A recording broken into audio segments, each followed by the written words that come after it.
সুপ্রভাত। আজ মহালয়া, তাই সকাল সকাল উঠে গেছি আর রেডি হয়ে গেছি গঙ্গা স্নানের জন্য।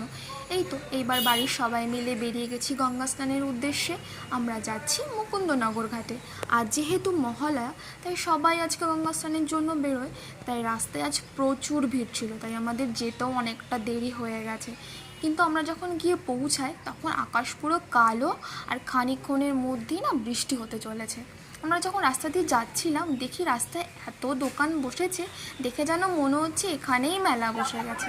আর ঘাটে ঢোকার গেটটা না খুবই ছোট, আমাদের এখান দিয়ে ঢুকতে না খুব অসুবিধা হয়েছে। আর তারপরেই বৃষ্টি শুরু হয়ে গেছে, তা তখন আর ভিডিও করা হয়নি।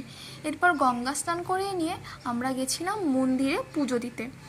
আমরা সবাই মিলেই মন্দিরে পুজো দিয়েছি। মন্দিরে কালী ঠাকুর, শিব ঠাকুর দুজনেই রয়েছে। আমরা দুজনেকেই প্রণাম করি আর আমাদের বাড়িতে পুজোর জন্য নিমন্ত্রণও করে আসি। বাই।